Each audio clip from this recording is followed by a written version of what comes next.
ሰላም ጤና ይስጥልን እንደምንላችኋል ተመልካቾቻችን ከአባይ ቴሌቪዥን የሚተላለፍላችሁ የዕለተ ሮብ ሚያዝያ 15 2017 ዜና ላፍታ የመረጃ ሰዓታችን ተጀምሯል።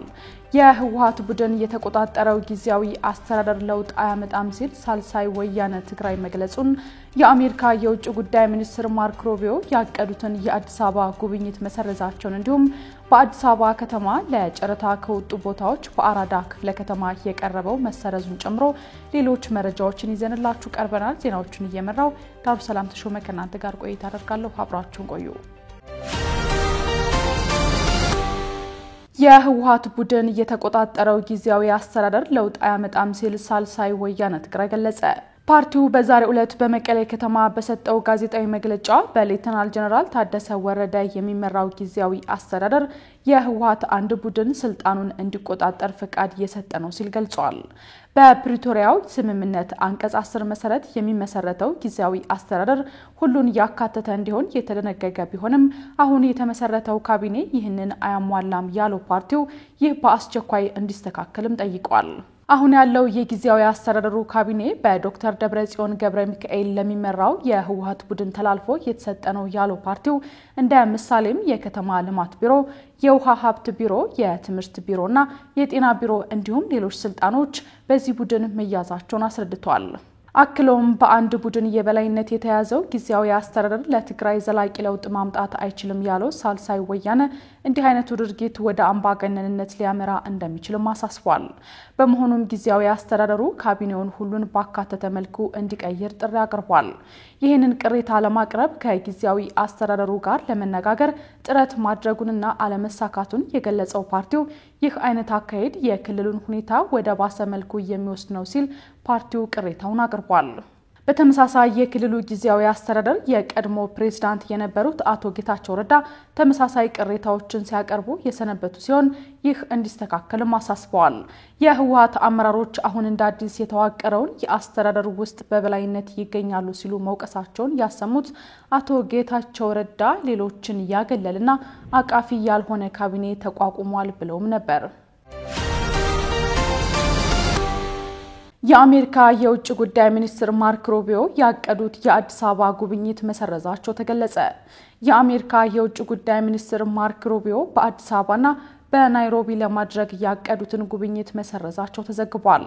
ይህ የተሰማው የኬንያው ፕሬዝዳንት ዊሊያም ሩቶ በትላንትናው ዕለት ለ5 ቀናት ጉብኝት ወደ ቻይና ካቀኑ ከሰዓታት በኋላ ነው። አፍሪካ ኢንተሊጀንስ እንዳወጣው ዘገባ ከሆነ ማርክ ሩቢዮ በአፍሪካ የሚያደርጉት በዚህ የመጀመሪያ ጉብኝት የጸጥታና የንግድ ጉዳዮችን የሚሸፍን እንደነበር የተገለጸ ሲሆን አሁን ግን ላልተወሰነ ጊዜ አራዝመዋል። ማርክ ሩቢዮ የአፍሪካ የመጀመሪያ ጉብኝታቸውን በሁለቱ ሀገራት እንደሚጀምሩ አቅደው የነበረ ሲሆን ለዚህ ጉብኝት ዝግጅት ላይ መሆናቸውም ተገልጾ ነበር።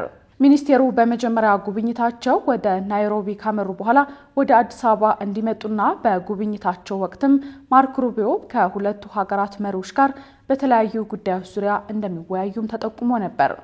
የውጭ ጉዳይ ኃላፊው ከወራት በፊት ጠቅላይ ሚኒስትር አብይ አህመድ ጋር ባደረጉት ውይይት በአፍሪካ ቀንድ መረጋጋትን ጨምሮ በጋራ ቅድሚያ በሚሰጣቸው ጉዳዮች ዙሪያ የሁለትዮሽ ግንኙነቱን ለማጠናከር በሚያስችሉ ጉዳዮች ላይ መወያየታቸውም ይታወሳል። የአሜሪካው የውጭ ጉዳይ ሚኒስትር ሰሞኑን ወደ ኢትዮጵያ የሚመጡበት ዋነኛ ጉዳይ የኢትዮጵያንና የአሜሪካን መንግስት ግንኙነትና ቀጣይ ስራዎች የተመለከቱ ጉዳዮች ዋነኛ አጀንዳዎች ሲሆኑ የሶማሊያን ጉዳይ ለመፍታት የአልሸባብን እንቅስቃሴ መግታት ዋነኛ አጀንዳቸው እንደሚሆንም ተጠቁሞ ነበር። በተጨማሪም ቻይና በኢትዮጵያ ላይ ያላትን ተጽዕኖ ለመግታት ያለመ ጭምር እንደሆነም ተጠቅሶ ነበር። በአሜሪካ ሴኔት በውጭ ጉዳይ ዙሪያ ጠንካራ አቋም በማንጸባረቅ የሚታወቁት ማርክ ሩቢዮ የአሁኑ ጉዟቸው ቢራዘምም በኢትዮጵያ የሚያደርጉት ጉብኝት መቼ እንደሚካሄድ እስካሁን የተባለ ነገር የለም። በአዲስ አበባ ከተማ ለጨረታ ከወጡ ቦታዎች በአራዳ ክፍለ ከተማ የቀረበው መሰረዙ ተሰማ። የአዲስ አበባ ከተማ አስተዳደር የመሬት ልማትና አስተዳደር ቢሮ ለጨረታ ካቀረበው 18 ሄክታር መሬት ውስጥ በአራዳ ክፍለ ከተማ የተዘጋጀው 1.2 ሄክታር መሬት መንግስት ለልማት ስለፈለገው ሙሉ ለሙሉ ከጨረታ መሰረዙን አስታውቋል። የመሬት ልማት አስተዳደር ቢሮ የመሬት ዝግጅት ባንክና ጥበቃ ዳይሬክተር አቶ ሀብታሙ ተስፋዬ በከተማዋ ለጨረታ ከቀረቡ 9 ክፍለ ከተሞች ውስጥ ከሚገኙ ቦታዎች መካከል የአራዳ ክፍለ ከተማ መሬት መንግስት ለልማት በመፈለጉ ምክንያት ከጨረታ ተሰርዟል ብለዋል። የከተማዋ የመሬትና ልማት አስተዳደር ቢሮ በሊዝ አዋጅ በተሰጠው ስልጣን መሰረት ለጨረታ ከቀረቡ ቦታዎች ውስጥ ከዚህ በፊት ሙሉ ለሙሉና በከፊል ቦታዎችን መሰረዙን ያስታወሱት አቶ ሀብታሙ ለጨረታ ከቀረቡ ቦታዎች ውስጥ ካሳንቺስ የሚገኝ አንድ ቦታ በካሬ ሜትር 265,000 ብር ለመግዛት ከተጫራቾች ዋጋ መቅረቡን ተናግረዋል። አክለውም በአጠቃላይ በ8 ክፍለ ከተሞች 380 ተጫራቾች ጨረታውን ማሸነፋቸውን ገልጸዋል። በ8 ክፍለ ከተሞች የተደረገውን ጨረታ ያሸነፉ 380 ተጫራቾች ሙሉ ለሙሉ ክፍያቸውን ሲያጠናቅቁ 6.9 ቢሊዮን ብር ገቢ ይገኛል ተብሎ እንደሚጠበቅ ዳይሬክተሩ መናገራቸውን ሪፖርተር ዘግቧል። ቢሮው በአጠቃላይ ካቀረባቸው 427 ቦታዎች ውስጥ የተጠቀሱት አሸናፊዎች ተለይተው ቅድመ ክፍያ እንዲፈጽሙ በጋዜጣ እንዲታተም መላኩን ጠቅሰው በጨረታው የቀረበው አነስተኛ ዋጋ በካሬ ሜትር 8,000 ብር እንደሆነና ይህም አቃቂ ክፍለ ከተማ መሆኑን ገልጸዋል። ለጨረታ የቀረቡ ቦታዎች በ8 ክፍለ ከተሞች ውስጥ እንደሚገኙ የተናገሩት ዳይሬክተሩ በአጠቃላይ የጨረታ ሰነዱን ገዝተው የተጫረቱት ብዛታቸው 6885 እንደሆኑም ጠቁመዋል። በጋምቤላ ከተማ የንጹህ መጠጥ ውሃ እጥረት እንዳጋጠማቸው ነዋሪዎች ተናገሩ። በጋምቤላ ከተማ የንጹህ መጠጥ ውሃ እጥረት በማጋጠሙ ስራ ለመስራት መቸገራቸውና የወንዝ ውሃ ለማግኘት አንድ ጀሪካን ውሃ እስከ 20 ብር እንደሚገዙ ነዋሪዎች ለዶቼ ቬለ ገልጸዋል። ጉድጓድ ተቆፍሮ ነበር ውሃ የምናገኘው የሚሉት ነዋሪዎቹ አሁን ግን ጉድጓዱ ውሃ የለውም፣ ነዋሪው የባሮ ወንዝ ውሃን ነው የሚጠቀሙት፣ በመስመር የሚመጣውን ቢሆን በተወሰነ አካባቢ ነው የነበረው፣ እሱም ቆሟል፣ ኩሬዎች በሙሉ ደርቀዋል፣ በጣም ችግር ነው ብለዋል። የቧንቧ ውሃ ከቀዱ 1 ዓመት እንዳለፋቸው አስተያየት ሰጪዎቹም ገልጸዋል። የተወሰኑ ባለቦቴዎች ከውሃና ፍሳሽ በቦቴ እስከ 2000 ብር ገዝተው እንዲያከፋፍሉ ኃላፊነት ቢሰጣቸውም ለሆቴሎችና ለሌሎች ባለሀብቶች ከፍ ባለ ዋጋ ይሸጣሉ ሲሉ አንድ አስተያየት ሰጪም ተናግረዋል። የጋምቤላ ከተማ አስተዳደር መጠጥ ውሃና ፍሳሽ አገልግሎት ስራ አስኪያጅ አቶ ቤቶ ክኛክ ማጆክ ያረጁ የውሃ መሳቢያ መስመሮች ማርጀትና ለግንባታ ስራ በሚል ደግሞ ሌሎች መስመሮች በመጎዳታቸው የመጠጥ ውሃ ችግር በከተማዋ መከሰቱን ተናግረዋል። የከተማዋን የውሃ ችግር በዘላቂነት ለመፍታት ስራዎች እየተሰሩ እንደሆነ የሚናገሩት አቶ ቢቶክ የከተማዋን የመጠጥ ውሃ ችግር በዘላቂነት ሊፈታ የሚችል የመጠጥ ውሃ ፕሮጀክት እየተገነባ በመሆኑ ችግሩ በጥቂት ወራት ውስጥ እንደሚጠናቀቅም አስረድተዋል። በውሃ ቦቴዎች የሚሰራጨው ውሃ ለጊዜው በከተማው ተከስቶ በነበረው የኮሌራ በሽታ ምክንያት ለጊዜው መቋረጡን ያመለከቱት ስራ አስኪያጁ ውሃ በኮንትሮባንድ ይሸጣል የሚለውን ስሞታ ግን ሐሰት ነው ማለታቸውን ዘገባው አክሏል። የጋዛ ጤና ሚኒስቴር በእስራኤልና ፍልስጤም ጦርነት የሟቾቹን ቁጥር አሳስቷል መባሉን አስተባበለ። በጋዛ የእስራኤል ጥቃት ሞተዋል ተብለው ከተገለጹ ከ51,000 በላይ ፍልስጤማውያን መካከል የ3,000 ሰዎች ስም ዝርዝር መሰረዙን ተከትሎ በሐማስ የሚመራው የጤና ሚኒስቴር የሟቾቹን ቁጥር አሳስቶ አቅርቧል መባሉን አስተባብሏል። በሐማስ የሚመራው የጋዛ ጤና ሚኒስቴር 18 ወራትን በዘለቀው ጦርነት ቢያንስ 51,266 ሰዎች መገደላቸውን ይገልጻል።